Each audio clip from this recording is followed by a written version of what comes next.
Let's talk a little bit more about ideal customer profiles and buyer personas. Question number one would be, how do companies identify their ICPs? And number two would be the value of buyer personas.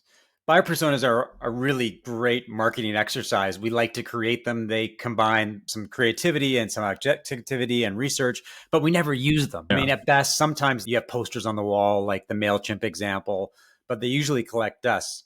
Talk about both and talk about how you develop and how you actually extract value from them on a regular basis. Speaking more as, the head of marketing for Clearbit and how we think about it, ICP can be super powerful, right? And I think there's almost a top down and bottom up way of looking at it. The top down is sort of, whiteboard level market segmentation and how do I think about who I'm going to go after and what my beachhead and all those things are. But then there's also a bottom up piece where you can look into your CRM, you can look into your customer history and events and say, who is it that ends up buying or who is it that ends up falling out at certain stages? And I think marrying those two, perhaps one is more strategy and one is more rev ops. How do you put those together into a view of what do you want your ICP to be and what is it really? And how do you find your way through that? I tend to believe, and our customers tell us, that some of the most actionable ICP criteria is also some of the simplest, right? How many employees do they have? What market or country are they in? What technology are they using to then tailor your message to those buyers? So even starting a conversation knowing, well, you appear to use Stripe for payment processing and you use this for risk management. I know a lot more to start that conversation with you as a marketer or a salesperson now than if I'm just addressing you as a financial services company, right? Peel back the onion a little bit in terms of how you extract that insight into what customers and prospects are thinking. Because in theory, we're all supposed to talk to our customers, but in practice, at a company as big as Clearbit, how do you actually do it? What are the different ways that you do it? Is it regular Mm-hmm. conversations with new customers? Are you holding focus groups? Walk me through some of the tactical tools that you're using.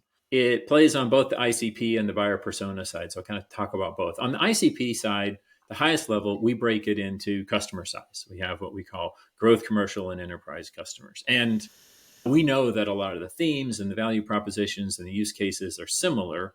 But what's interesting and different about those segments is often the role that Clearbit plays in their stack.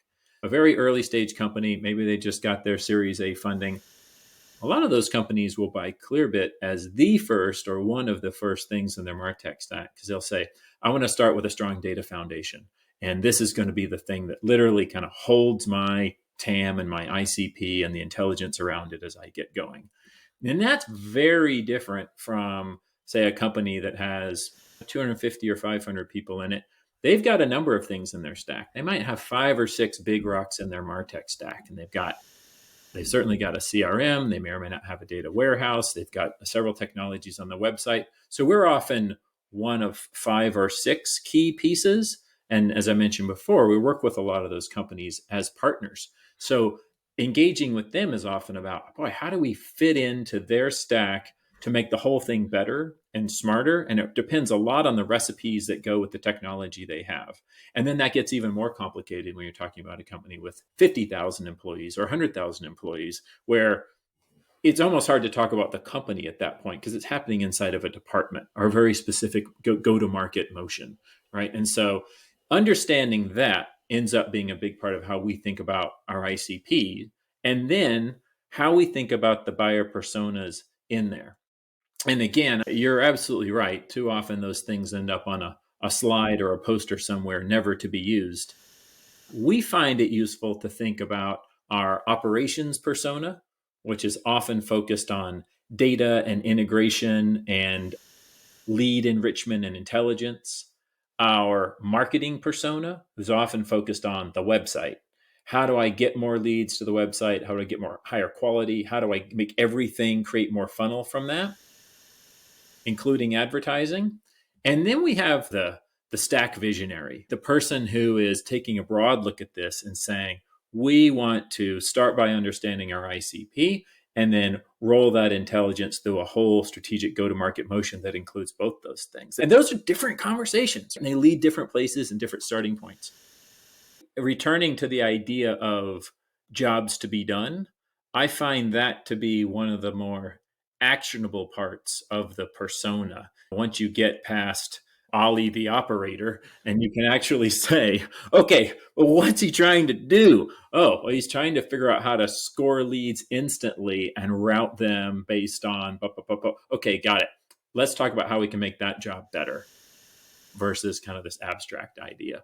So we think a lot about jobs to be done, how we enable them, and why we're able to do it in a way that's more valuable.